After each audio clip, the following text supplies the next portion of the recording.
Ghé xinh đẹp ơi, đi làm gì đấy? Dạ em đi lấy củi ạ. Mà em đi lấy củi một mình thôi à? Vâng anh. Anh làm gì đấy? Em xinh đẹp thế, mình là quên tí được không? Anh làm gì đấy? Đừng có dọa tôi đấy nhá. Thôi, ngoan nào, ghé xinh đẹp.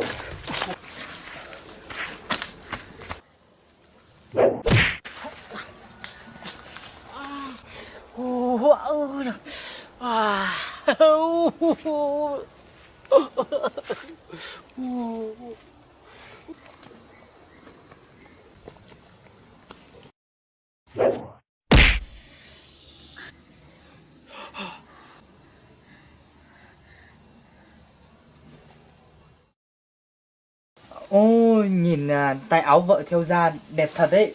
Vợ đúng là vừa trẻ nhất bảng mà xinh đẹp nhất bảng mà lại tài giỏi quá. Anh toàn nói điêu. Ồ, anh còn nói điều đâu. Không có. Không có ạ. Ồ mà vợ ơi, sao mình lấy nhau cũng khá lâu rồi mà sao mà bụng vợ mãi mà không to nhỉ? Có rồi nhưng mà chưa to thôi. À mà có rồi, nhưng mà phải to từ từ thì nó mới xinh đẹp và duyên dáng. Nếu mà nó to nhanh quá thì nó giống như gà công nghiệp béo phì thì nó lại không đẹp đúng không? Ừ đúng rồi. Làm nghề thầy cúng dạo này ế ẩm quá. Không ai gọi mình đi bắt ma, là mình không có tiền tiêu. Bây giờ phải đi bẫy chuột, kiếm chuột ăn con ngày. Ăn riết mặt mình giống như mặt con chuột. Chỗ này nó đi đây. Mình phải đặt chỗ này mới được.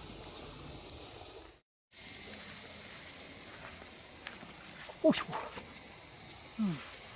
Cái cô xinh đẹp hôm trước mà mình định là nó đặt vào gốc cây của mình ấy. Nhà nó ở đây, lần này kiểu gì phải tóm được nó. Em gái xinh đẹp ơi, tưởng nhà em đâu, hóa ra nhà em đây. Mà lúc trước ấy mà em đạp một phát vào gốc cây của anh đấy, làm cho anh mấy tháng không tê được. Chắc là em vẫn còn nhớ anh đấy chứ. Tôi làm sao quên được cái mặt dày của ông. Ây da, mặt anh à, anh xoay gương liên tục trông thấy nó mỏng mà làm gì dài. Lần này ông đến đây là ông muốn gì? Gái xinh mà toàn lớn như cò, dễ nghe quá. Thì cho mình cái kế nhá. Ây giời ơi,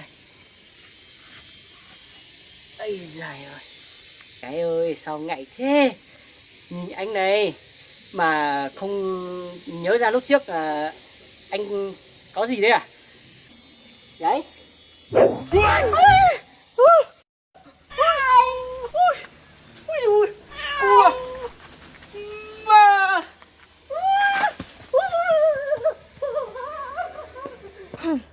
Lần này ông sẽ không bao giờ chết thoát đâu.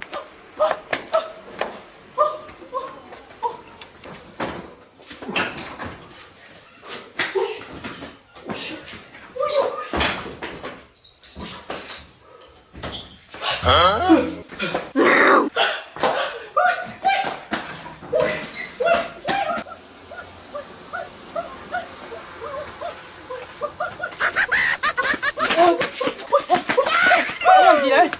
Ông làm gì mà to đấy? Không. Mà đuổi tôi. Ma đâu mà ma? Mà đuổi tôi đến tầm nhà xong là địch cản chết tôi thấy chạy nhờ ông cứu tôi. Nhưng mà ma nam hay ma nữ? Ma nữ. Ma nữ hả? Vâng. Ma nữ thì sơn thôi chứ. Vì cái xíu nữa anh mới thế này. Thế thôi ngồi đây xuống nói chuyện bình tĩnh. Ôi trời ơi, mình đây này. Ôi trời.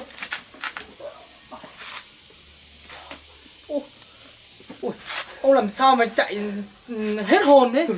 Đây, tôi gạt cả ma nữ nó như thế này. Tôi kể cho ông nghe này. Anh làm gì đấy? Em xinh đẹp thế, mình là quên tí được không? Anh làm gì đấy? Đừng có dọa tôi đấy nhá. Đấy.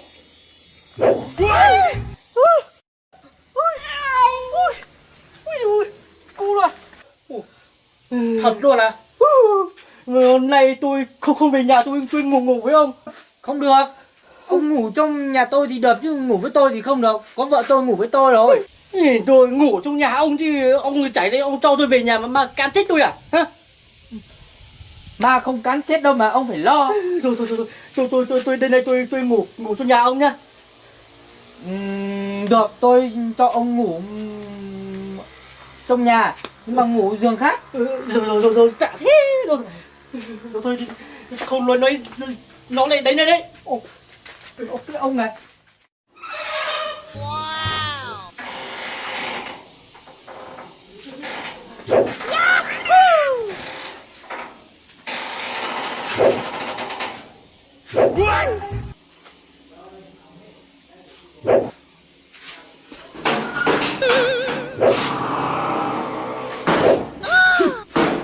Ma nữ. Yeah.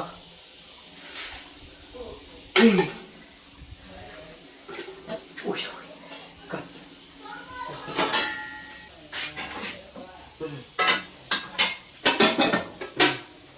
Bây giờ.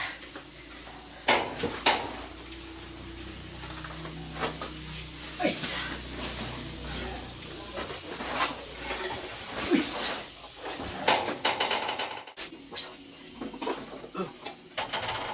Ôi trời ơi, nó bận quá, lúc này toàn bị thay đổi. Có chút ăn này, đây nó ăn nào. Đây này.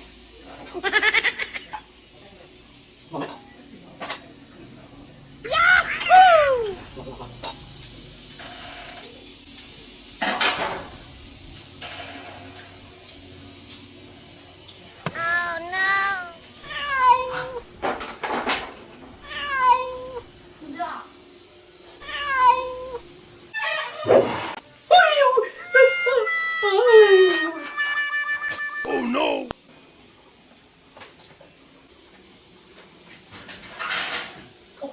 À Giang ơi. À Giang. Cơm thịt ngon thế chắc là say rượu rồi. Thì miếng nào.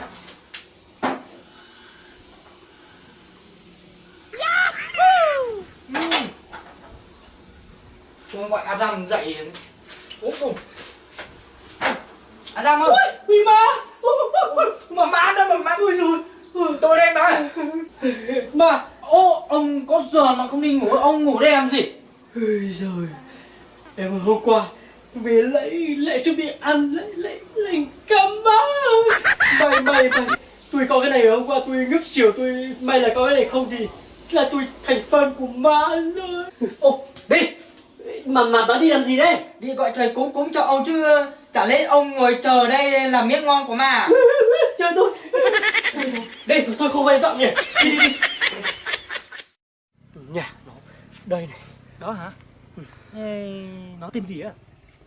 Không biết tên cơ. Không biết tên. Không biết tên mà cũng tán luôn hả? Ừ. Thì thế nó là ma nam hay ma nữ?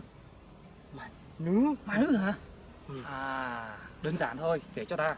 Bây giờ nhá. Bây giờ chúng ta đi rất là đông. Đúng không? Đúng rồi. Nên là mình phải nhử mồi cho nó ra. Bây giờ ta sẽ buộc mày vào đây. Rồi nhử nó ra. Nó cắt tích tôi thì sao? Không sao, tao là thầy cao cấp mà. Tao không phải lo. Nó đến đây tao sẽ giúp. Ok chưa? Bây giờ tao dụ nó ra. Mày cứ ở đây nhá. Không cần phải sợ. Rồi, buộc vào. Oh no. Buộc hai tay vào đây.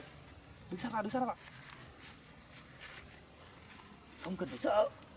Có ta ở đây rồi. Buộc chặt nó vào, không nó nghi ngờ đấy.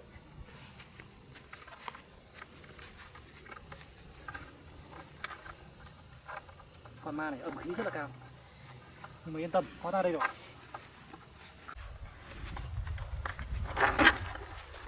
Này.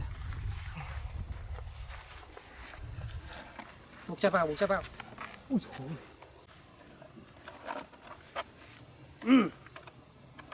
Thầy có làm được không đấy? Tao đánh cho mày bây giờ. Nghi ngờ thầy à? Còn sợ lắm. Bây giờ mày cứ dựa ở đây, dụ nó ra nhá. Lần trước mày dụ như thế nào thì giờ mày cứ dụ như vậy. Bây giờ tao với mày đi đằng sau. Thầy đừng có đi xa quá nhá. Yên tâm đi. Hey, ma nữ. Cô ma nữ ơi, cô có nhớ không? Lúc trước tôi làm gì cô ấy? Ra đây nào, ra đây đi. Cái gì đấy? Có rồi. Cái gì vậy? Hình như là con tể ra cuồng rồi thầy ơi. Ui thầy ơi, nó kìa thầy ơi. Nó. Chúng mày không phải sợ, đây có tao rồi. Thầy giết nó đi. Yên tâm. Giết nó đi. Tao bảo chúng mày không phải sợ mà. Ở đây có tao rồi. Chúng mày vào đây làm gì? Cô bà nữ, cô 5 lần 7 lượt bám theo anh Giang. Cô có mục đích gì? Hừ, tại cái ông mặt dài này hãm hại tôi mới chết. Lần này tôi phải lấy được cái mạng của hắn. Cô nghĩ đơn giản quá nhỉ? Lần này tôi sẽ cho cô chết thêm lần nữa.